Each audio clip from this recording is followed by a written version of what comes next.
tell me words don't matter? We are 5 days away from fundamentally transforming the United States of America. And the way to make government accountable is make it transparent so that the American people can know exactly what decisions are being made, how they're being made, and whether their interests are being well served. Let me say it as simply as I can. Transparency and the rule of law will be the touchstones of this presidency. In fact, since taking office, this has been the administration that's prosecuted more whistleblowers in 2 years than in the preceding 40 years, that meets with lobbyists across the street from the White House so they don't have to disclose they're meeting with lobbyists, and, this is true, censored nearly 200 pages of internal emails about their efforts to make government more transparent. How weird has this administration's record on transparency gotten? President Obama received an award for transparency Monday. That meeting was completely closed to members of the media. They not only closed the meeting to the media, they didn't even put it on the president's public schedule. I believe that every single American has the right to affordable, accessible health care. But these negotiations will be on C-SPAN. It'll be televised on C-SPAN. It's on C-SPAN. On C-SPAN. On C-SPAN.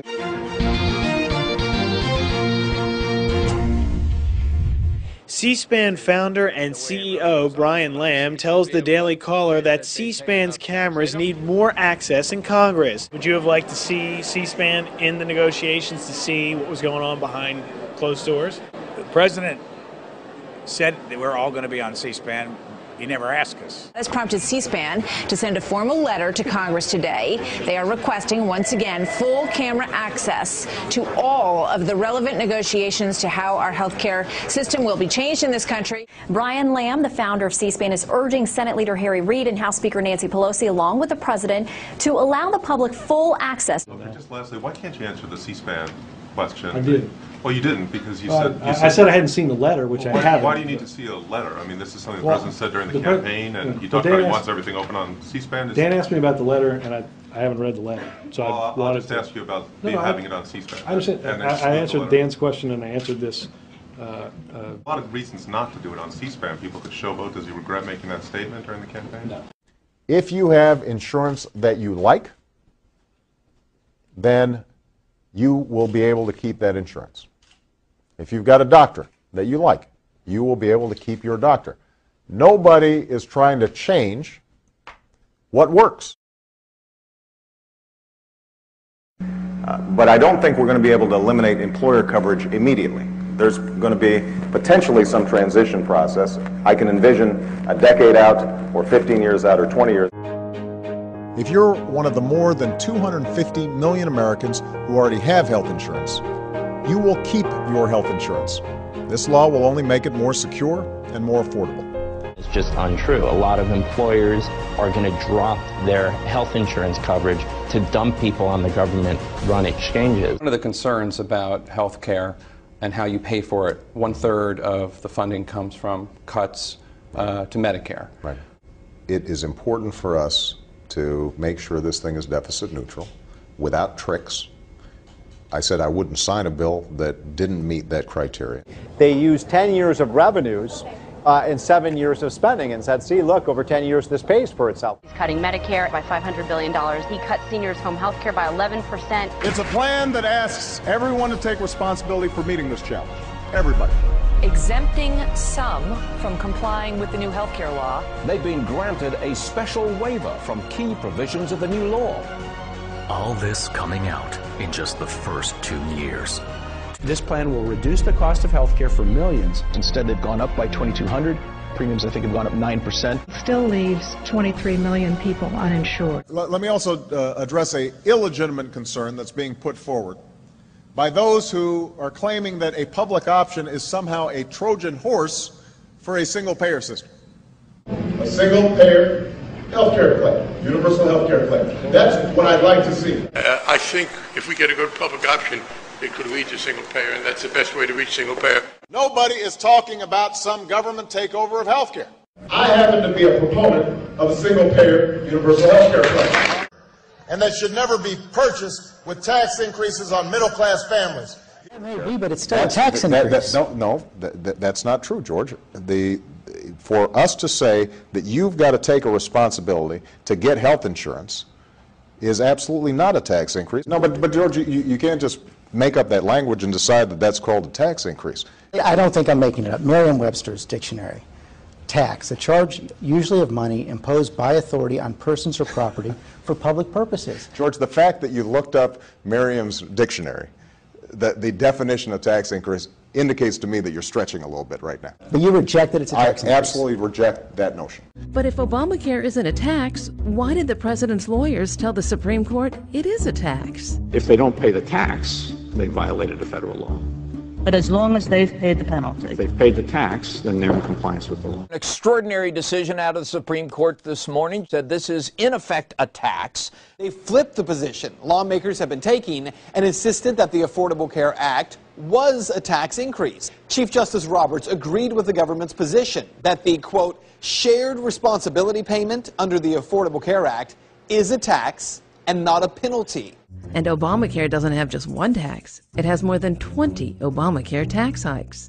That is why Obama didn't want us to know about the Obamacare taxes until it was too late. But we have to pass the bill so that you can find out what is in it. So many people said, you know, back in August '09, we were all saying this seemed to be a tax, and if it was a tax, then this was going to be the largest tax increase in history. He broke that promise by implementing Obamacare. We're going to see, as you already mentioned, $500 billion in taxes, the biggest tax hike in American history.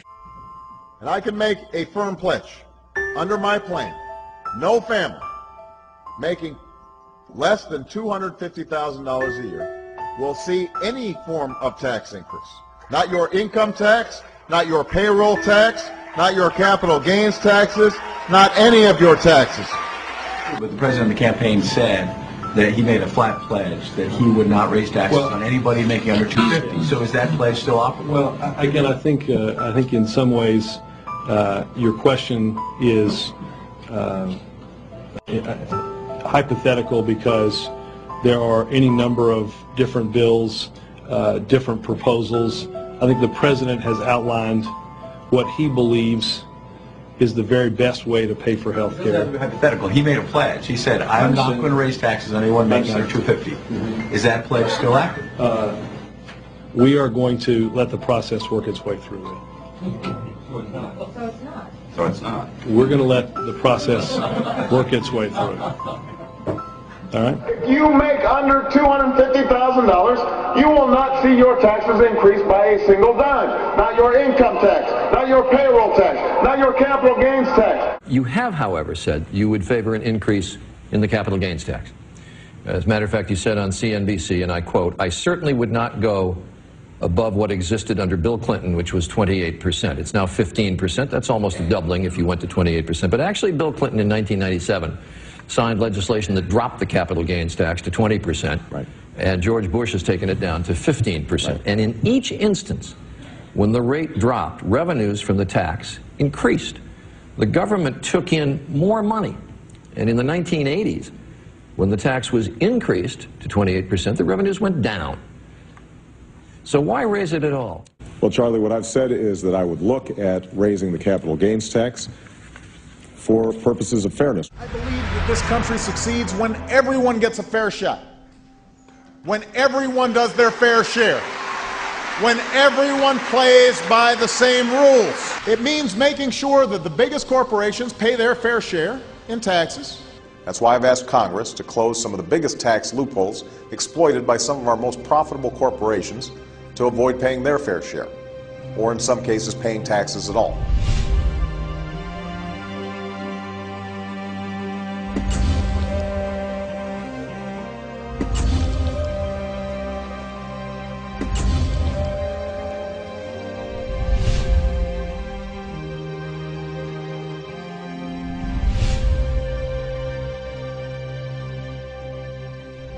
It's not right to ask middle-class families to pay more for college before we ask the biggest corporations to pay their fair share of taxes. CBS News reports that in January, President Obama named General Electric CEO Jeffrey Immelt to head the President's Council on Jobs and Competitiveness. Obama's choice of Immelt came under scrutiny this past week in the wake of a front-page story in the New York Times, which reported that despite $14.2 billion in worldwide profits, including more than $5 billion from U.S. operations, GE did not owe taxes in 2010. Carney was asked why, if the president wants corporate tax reform, he appointed, quote, to the head of the Competitiveness and Jobs Council, a person who is now the poster child for abusing the system to get out of paying taxes. The Recovery Act and our actions to fix the financial system were decisive in starting to turn the economy around. Our economy is stronger. That economic heartbeat is growing stronger. All of them have projects that are shovel-ready. Shovel-ready projects. Shovel-ready projects. We are seeing shovels hit the ground. Shovel-ready was not as shovel-ready as we expected. Under my plan of a cap-and-trade system, electricity rates would necessarily skyrocket. Coal-powered plants, natural gas, you name it, whatever the plants were, whatever the industry was, they would have to retrofit their operations. That will cost money. They will pass that money on to consumers. So if somebody wants to build a coal-powered plant, they can. It's just that it will bankrupt them because they're going to be charged a huge sum for all that greenhouse gas that's being emitted. President Obama is facing new criticism over supporting offshore drilling in Brazil while continuing to back very tough restrictions right here in the U.S. And the Obama administration is going to lend at least $2 billion to a Brazilian state-owned oil company to finance drilling off that country's shores. Meanwhile, our federal government, the Obama administration, has virtually shut down the Gulf of Mexico. In 2009, Barack Obama said, I'm pledging to cut the deficit by half by the end of my first term in office. And for them to say that we shouldn't be raising the debt ceiling is irresponsible.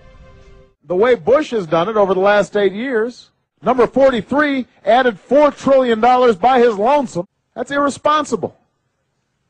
It's unpatriotic.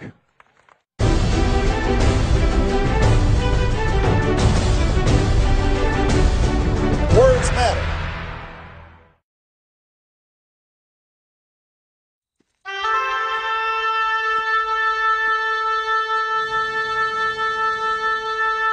For a long time, I sat between the two graves and wept.